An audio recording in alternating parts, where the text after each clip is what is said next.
O Movimento de Justiça e Direitos Humanos guarda um dos principais arquivos sobre a Operação Condor. São documentos de ações do próprio movimento nos anos de chumbo para salvar pessoas do terrorismo de Estado praticado pelas ditaduras militares implantadas no Cone Sul da América.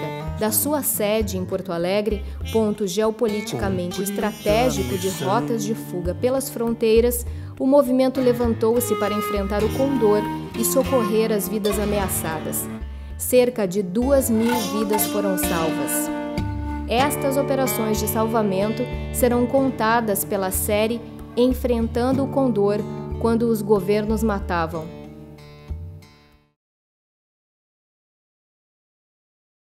Lourenço Ismael Vinhas, um jovem estudante de medicina argentino, filho do grande escritor Davi Vinhas, militante montoneiro, perseguido pela repressão em razão da sua militância, e de sua companheira, também montoneira, resolvem sair da Argentina. Não era mais possível, a repressão já estava muito próxima. E ele tinha uma filha com 1 mês de nascimento. Então decidem partir para a Itália, já que a mãe de Lourenço era cidadã italiana, uma famosa artista plástica italiana. Então, ele, de ônibus, iria até o Rio de Janeiro, para do Rio de Janeiro saírem para a Itália. Ele toma um ônibus da empresa brasileira Pluma, em Rosário, e ela, uma semana depois, por estar num pós-parto ainda, iria de avião com a filhinha. E se encontrariam no Rio de Janeiro. Ela foi para o Rio de Janeiro, procurou por onde poderia procurá-lo e não o encontrou. Daí foi até Curitiba, sede da imprensa, aonde constatou que ele havia embarcado, sim, a sua identidade falsa, para se proteger da repressão, e que não havia chegado, e que havia sido retirado do ônibus. Também no mesmo dia 26 de junho de 1980, em que o padre Jorge Oscar Adura sofreu a mesma situação, a diferença de estar a bordo de um ônibus da empresa de Nova Urquiza. A nossa investigação, a investigação do Movimento de Justiça e Direitos Humanos, chegou a descobrir, inclusive documentalmente, de que ele foi capturado, esteve na Polícia Federal Brasileira em Uruguaiana por 2 dias, entregue à repressão argentina e levado para Paso de los Libres, na famosa Estância La Polaca.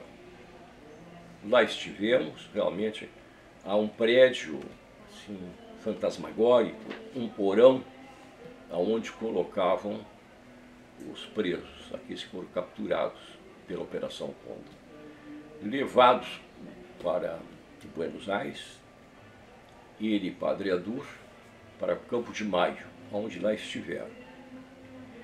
E nessa época, funcionava como marcadora, assim os argentinos chamavam, aquela pessoa que ficava no passo de fronteira, protegida por um vidro espelhado, para identificar quem eram os subversivos.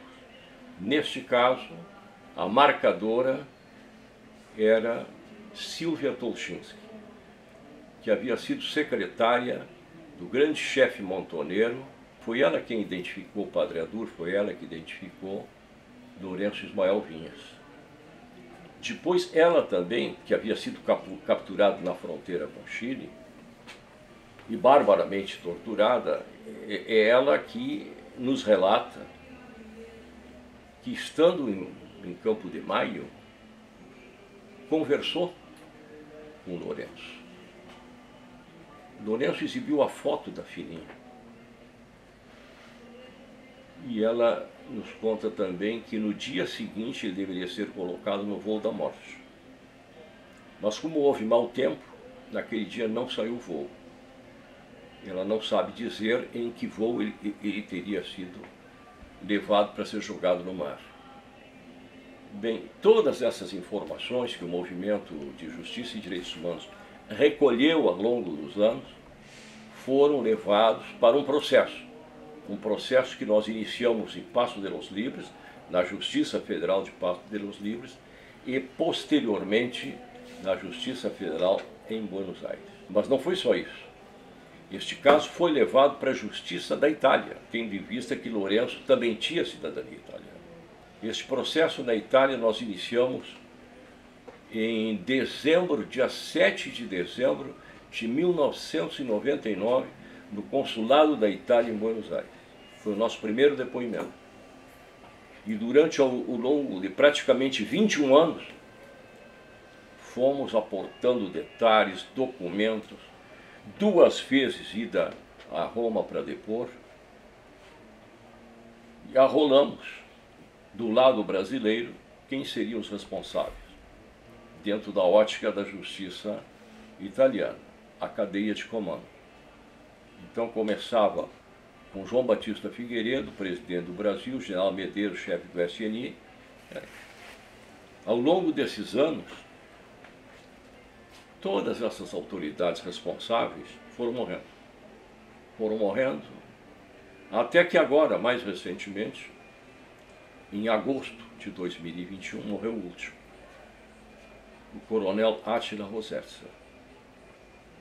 A sentença deveria sair no mês de outubro, como efetivamente saiu, não punindo ninguém, porque todos haviam morrido.